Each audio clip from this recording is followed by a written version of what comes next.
Penaloy ay Amerikano, siya raw ang batas ng Pilipino. Ang amo niya'y parang aso, pumapatay ng prinsipyo. Kaibigan niya'y trabaho lang sa pabrika ng durubo, tagatakip ng produkto nang di sumingaw ang baho nito.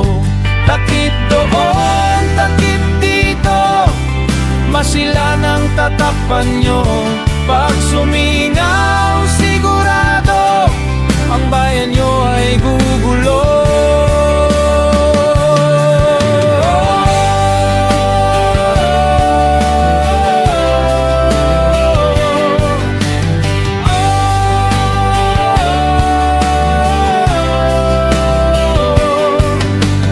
Sampo pa silang unggoy, 8 doon ay nangangamoy.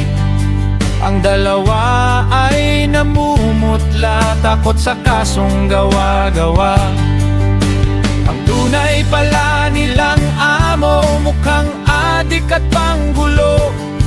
Ilang tauhan ng gobyerno, nag-aabang lang ng regalo. Takip doon, takip dito, masila ng tatakpan nyo.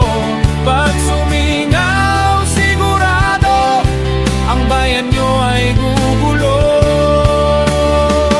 Biyak ka malakas, sino ba talaga ang batas?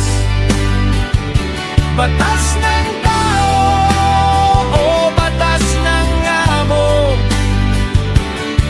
Pag sumingaw ang baho nyo, sino ngayon ang tatakbo?